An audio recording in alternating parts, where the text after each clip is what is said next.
The scale of it was something we'd never seen in Toronto. It was the single biggest job we'd done.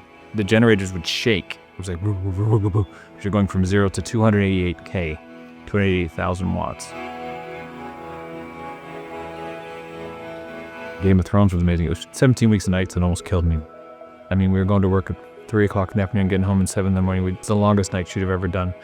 And Fabian Wagner was the DOP, and I've got to tell you, there was so much light there. I can't even tell you. We had 2 full Wendy's. Each Wendy is 140K. We had 2 40 by 40 soft boxes with 40 sky panels each of them. We had 20 quarter Wendy's. We had so much light there. And anybody that says there wasn't as much light there obviously didn't do it. He wanted it to be a bit of a thriller, so that you're having a fight scene in the middle of the dark and all of a sudden a light pops up and you see somebody there. You've never meant to see everything. You sit in the dark on a 4K TV, turn off all lights and watch it. It looks amazing. But if you're going to sit there on an iPad, lying on your side, the most rewarding job, but physically the hardest job I've ever done. We had like these hatches. You lift up a hatch and there'd be 200 feet of 63 looms. So you'd drag out these 3 cables, 200 feet long and 3 feet of mud, working 15 hours at night. I've been in the business since 1994, so just over 30 years. I moved to the UK about 13 years ago. My first big job was called Trapped in Paradise and Canadian Bacon, which are, iconic stuff from 90s. In my day, there was a process. You started as a daily, and then you became a truck spark, and then you became on the floor, and then you became best boy, and then rigging gaffer. There's a process. It took me a long time to work through it. So I was a gaffer and a rigging gaffer and a best boy in Toronto before I left. We went through a really bad time in Toronto in 2008. We had the SARS and the writer's strike, so there was no work for 18 months. I kind of jumped out of the business for a while and went into the electrical work and came back in, and then moved to the UK in 2013. So when I showed up on the TV show called The Royals in London with a gaffer called Dan Fontaine, I did 3 days on that, and he was like, "Wait, you're not a daily, what are you doing?" And I was like, "Oh, I've done this for a little while." So he pulled me on the show and ended up doing the whole season. Once you get in somebody's book, then they figure out, oh, you've done this before, as opposed to just being kind of a daily kind of person. So, and then I worked up through there, worked all around London, and then came up north, and then ended up on Game of Thrones for 2 seasons.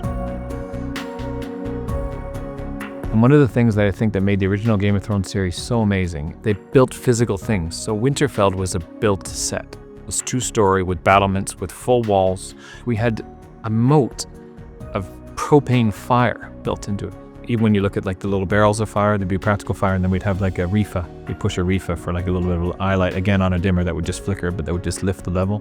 One of my superpowers as a gaffer is I'm very involved in other departments. I'm always talking to the first AD and trying to get ahead of what we're doing. So if I say, okay, let me know how many setups we have so I can prep stuff, so we can move things out of the way, so I have people standing by.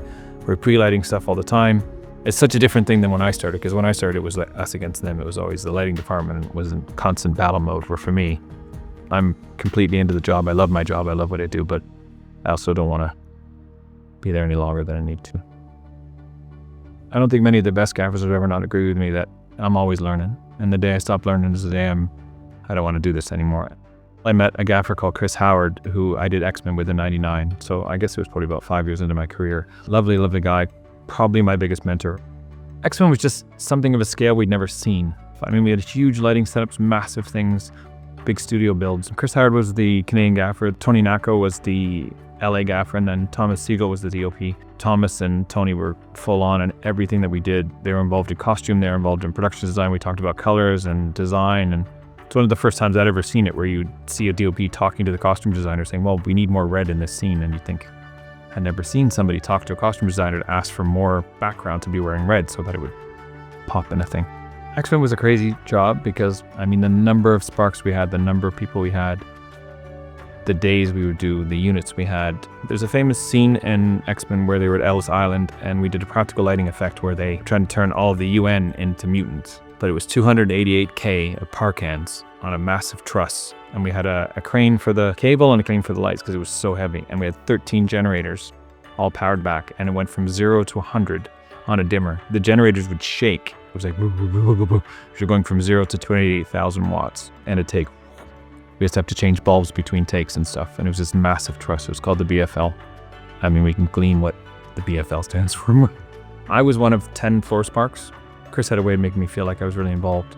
He was one of the first guys to see something different in me, and kind of was the first one to teach me and show me how to do things and taught me about paying attention. And There's a big thing about DOP and Gaffer, but you also have a floor spark, and the floor spark is the key person on the floor. And for me, he taught me to sit back and be a bit of an earwig, right? So you'd sit back and you'd watch and you'd pay attention. The minute the Gaffer and the DOP start talking, I'd start moving towards the light that he was talking about so that you're standing at the light before he gets there. I teach my team what the light does. Because for me, if I can teach them to do 80% of the flag, then I can just come in and tweak, and then it makes everything faster. The schedules have all changed, right? So everything's so fast and nobody waits for you to do things. That's why everything's LED. And we have desk ops now because everything's just there. My day you had 15 sparks who one would stand at every light. Now you set the lights and then I sit at the monitor with the DOP and my desk op and we set levels. I think that was the biggest thing I came out of Peaky Blinders I changed my way of thinking about prep because Anthony Byrne, the director, was so fast and wanted to shoot so fast that we had to be so far ahead prepared wise. I think Anthony was constantly wanting to shoot this way, that way. They'd come into a scene and he'd block a scene. He was like, well, we didn't talk about that. So we had to plan for everything. It's probably the first time I'd ever done full plans on every set we did using a program called Shot Designer. You're going into established sets that people want to look similar but still have their say, right? This is the best thing about lighting. I could take 10 people into a studio and the 10 DOPs would light it 10 different ways. And it's not right or wrong, it's just different ways. People would use different stops, different cameras, different setups.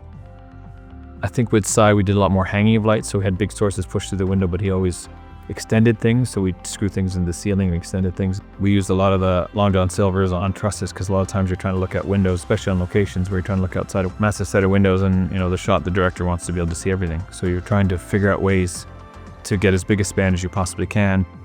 We shot in a pub that had almost the length of that wall and windows. So we ended up doing a 36-foot truss on 2 Long Johns, and I put 4 2400Bs on it and pushed through and put it right above the window so they could look fully out the window and pan 180 degrees and see nothing. And without Long Johns, I couldn't have done it. Once you find the gear that works for you, that's the stuff you asked for. The Long Johns are a different breed. It's a much safer stand in general, but I just find the lock-offs and stuff, even the wheels, for better. It's more reliable. I'd always have a Banshee on the truck on every job.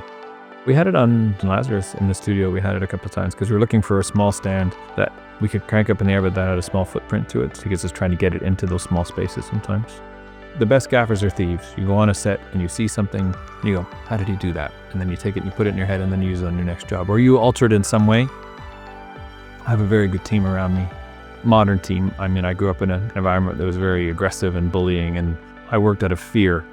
And so I always said that when I became a boss, I would never be that guy. So I think we're kind of really modern and collaborative and give people opportunities and inclusive. And I always have a female spark on my team because I think it's an important thing to create opportunities, but I also think it changes the dynamic of the team. Having, a woman on our team makes us better as a team in general. I have 3 rules in my team where to respect loyalty, and we're family, and it's extended family, and we look after each other. We spend more time with our film family than we do with our own family half the time. So be kind, always learning, and try to take what you can from other people. I'm not too proud to say that I know everything.